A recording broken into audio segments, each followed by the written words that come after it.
We're on the clock now. Let's take a short look at some of the top stories of the week around New Mexico. First, the State Environment Department fined Los Alamos National Laboratory and the Waste Isolation Pilot Plant more than $54 million for violations earlier this year at the site. It's the largest penalty ever leveled by the state against the federal government. Officials with the State Environment Department did say that the Department of Energy has, quote, opportunity to demonstrate future compliance, which could reduce the penalties, but the Environment Department could also levy additional fines related to those violations. Tom, is this enough to fix the many problems at WIPP? And if so, why? If so, not, why not? I think it's enough to start the conversation, which needs to be had. I mean, when the Santa Fe New Mexican is having greater success getting documents than the State Environment Department, that's a huge red flag. And both Los Alamos and Waste Isolation Pilot folks really have some explaining to do. Absolutely. Representative? Well, always and never, and $54 million are impossible terms. They just are. Yeah. However, this facility operated safely for 22 years. So where is the safety culture? And I believe that it is not a design error. That is not the problem at WIPP. It was human error. Where is the safety culture? And Los Alamos and WIPP are responsible for every day,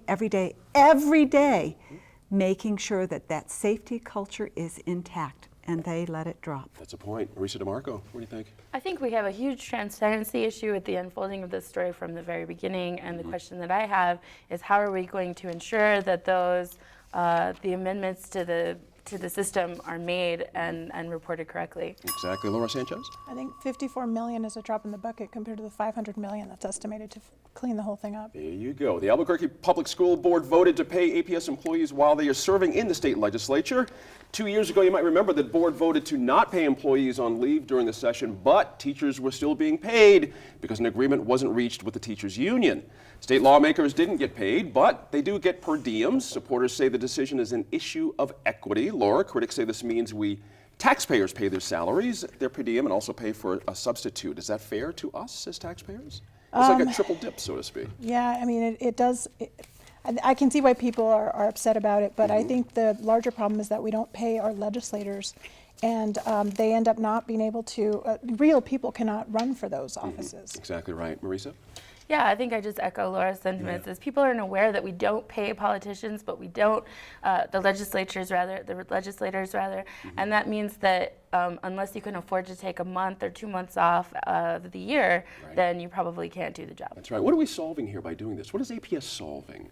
What's the problem? Oh, well, they're hedging their bets. I mean, you know, if they pay them, then they're hoping that they're going to vote in favor of the school district. But, you know, so darned if you do, darned if you don't, you know, because if you don't pay them, are they still going to like you, you know? There you go. Good point. Representative, what do you So think? I'm a real person, and I served, and I made the sacrifice, and nobody paid my salary, certainly not my company, because I chose to do this. Why are teachers different?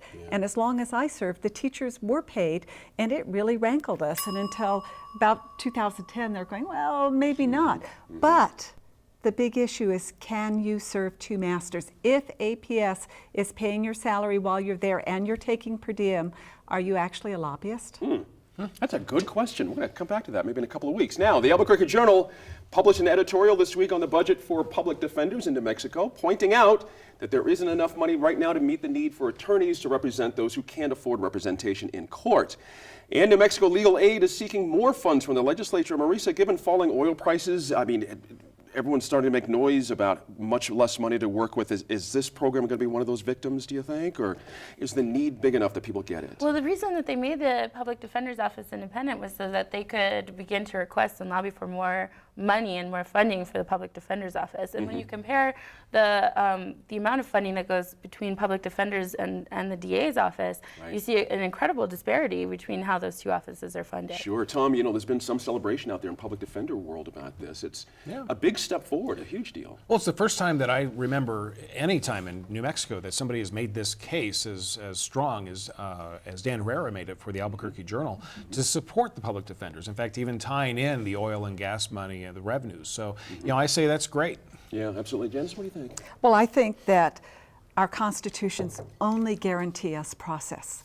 And as long as the public defenders were part of the budget of the DA's office, to me, there was no process. So I think it is important that we get our priorities straight, because a defense is one of the things that we're guaranteed. You've got to have a defender.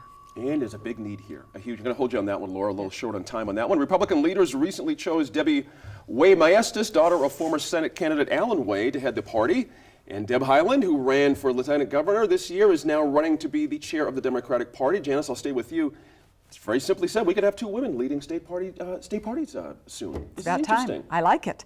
I like it. And the challenge they're both going to face is in the wake of Citizens United and the single candidate PACs. Right. The parties no longer have standing. In fact, we are now at the point where candidates are running saying, I'm an R, I'm a D. You have no idea what they believe. Yeah.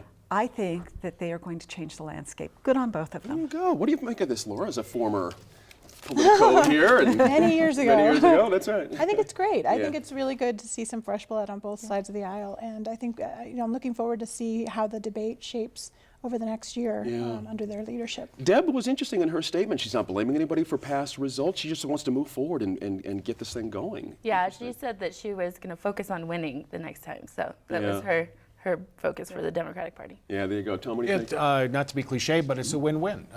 Both people are going to do great things, I think, for their respective parties. And finally, I think we'd have the outsiders who are in. Yeah, there you go. That's all the time we have for right now, but we'll finish up with these guys on the web, on the clock. Be sure to tune in next week when we begin our countdown of the year's top stories.